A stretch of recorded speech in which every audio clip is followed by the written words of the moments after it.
Plano de leitura da Bíblia da Igreja Cristã PGL, estamos no dia 250. A leitura em Apocalipse 12, 1 Crônicas 13 e Isaías 38. Apocalipse, capítulo 12. Apareceu no céu um sinal extraordinário. Uma mulher vestida do sol, com a lua debaixo dos seus pés, e uma coroa de 12 estrelas sobre a cabeça. Ela estava grávida e gritava de dor, pois estava para dar à luz. Então apareceu no céu outro sinal. Um enorme dragão vermelho, com 7 cabeças e 10 chifres, tendo sobre as cabeças 7 coroas. Sua cauda arrastou consigo 1/3 das estrelas do céu, lançando-as na terra. O dragão colocou-se diante da mulher que estava para dar à luz para devorar o seu filho no momento em que nascesse. Ela deu à luz um filho, um homem, que governará todas as nações com cetro de ferro. Seu filho foi arrebatado para junto de Deus e de seu trono. A mulher fugiu para o deserto, para um lugar que lhe havia sido preparado por Deus, para que ali a sustentassem durante 1260 dias. Houve então uma guerra nos céus. Miguel e seus anjos lutaram contra o dragão e os seus anjos revidaram. Mas estes não foram suficientemente fortes e assim perderam o seu lugar nos céus. O grande dragão foi lançado fora. Ele é a antiga serpente chamada Diabo ou Satanás, que engana o mundo todo. Ele e os seus anjos foram lançados à terra. Então ouvi uma forte voz dos céus que dizia: agora veio a salvação, o poder e o reino do nosso Deus e a autoridade do seu Cristo, pois foi lançado fora o acusador dos nossos irmãos, que os acusa diante do nosso Deus dia e noite. Eles o venceram pelo sangue do Cordeiro e pela palavra do testemunho que deram. Diante da morte, não amaram a própria vida. Portanto, celebrem-no, ó céus, e os que neles habitam. Mas ai da terra e do mar, pois o diabo desceu até vocês. Ele está cheio de fúria, pois sabe que lhe resta pouco tempo. Quando o dragão foi lançado à terra, começou a perseguir a mulher que dera à luz o menino. Foram dadas à mulher as 2 asas da grande águia, para que ela pudesse voar para o lugar que lhe havia sido preparado no deserto, onde seria sustentada durante um tempo, tempos e meio tempo, fora do alcance da serpente. Então a serpente fez jorrar da sua boca água como um rio, para alcançar a mulher e arrastá-la com a correnteza. A terra, porém, ajudou a mulher, abrindo a boca e engolindo o rio que o dragão fizera jorrar da sua boca.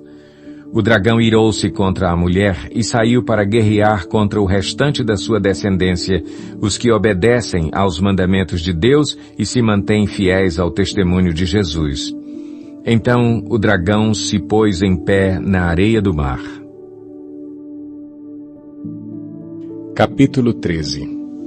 Depois de consultar todos os seus oficiais, os comandantes de 1000 e de 100, Davi disse a toda a Assembleia de Israel: se vocês estão de acordo e se esta é a vontade do Senhor, o nosso Deus, enviemos uma mensagem a nossos irmãos em todo o território de Israel e também aos sacerdotes e aos levitas que estão com eles em suas cidades, para virem unir-se a nós. Vamos trazer de volta a arca de nosso Deus, pois não nos importamos com ela durante o reinado de Saul. Toda a Assembleia concordou, pois isso pareceu bom a todo o povo.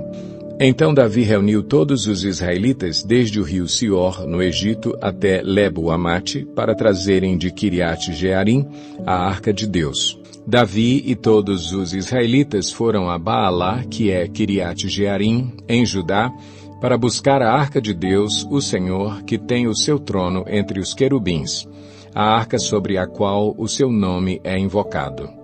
Da casa de Abinadab levaram a arca de Deus num carroção novo, conduzido por Uzá e Aiô. Davi e todos os israelitas iam dançando e cantando com todo o vigor diante de Deus, ao som de harpas, liras, tamborins, símbalos e cornetas. Quando chegaram à eira de Quidom, Uzá esticou o braço e segurou a arca, porque os bois haviam tropeçado. A ira do Senhor acendeu-se contra Uzá, e ele o feriu por ter tocado na arca. Uzá morreu ali mesmo diante de Deus. Davi ficou contrariado porque o Senhor, em sua ira, havia fulminado Uzá. Até hoje, aquele lugar é chamado Perez-Uzá. Naquele dia, Davi teve medo de Deus e se perguntou: como vou conseguir levar a arca de Deus? Por isso, desistiu de trazer a arca para a cidade de Davi. Em vez disso, levou-a para a casa de Obed-Edom de Gate. A arca de Deus ficou na casa dele por 3 meses, e o Senhor abençoou sua família e tudo o que possuía.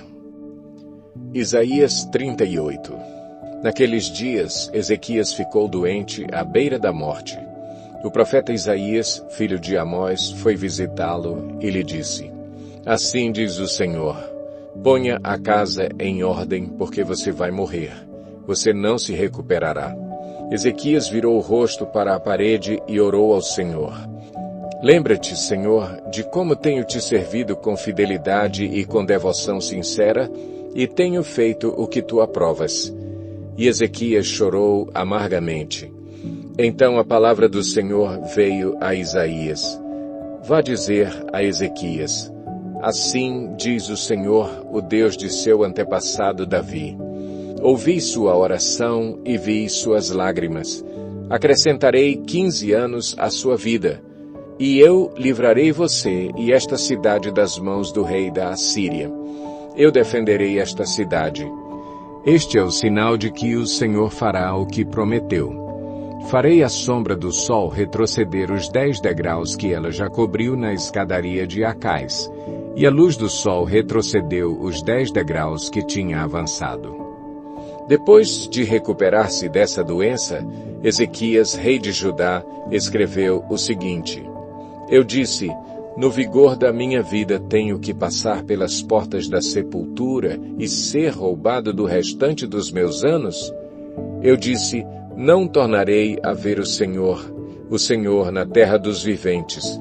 Não olharei mais para a humanidade, nem estarei mais com os que agora habitam neste mundo. A minha casa foi derrubada e tirada de mim, como se fosse uma tenda de pastor. A minha vida foi enovelada, como faz o tecelão, e ele me cortou como um pedaço de tecido. Dia e noite foi acabando comigo. Esperei pacientemente até o alvorecer, mas como um leão ele quebrou todos os meus ossos. Dia e noite foi acabando comigo. Gritei como um andorinhão, como um tordo. Gemi como uma pomba chorosa. Olhando para os céus, enfraqueceram-se os meus olhos. Estou aflito, ó Senhor. Vem em meu auxílio. Mas que posso dizer? Ele falou comigo e ele mesmo fez isso. Andarei humildemente toda a minha vida, por causa dessa aflição da minha alma. Senhor, por tais coisas os homens vivem, e por elas também vive o meu espírito. Tu me restauraste a saúde e deixaste-me viver. Foi para o meu benefício que tanto sofri.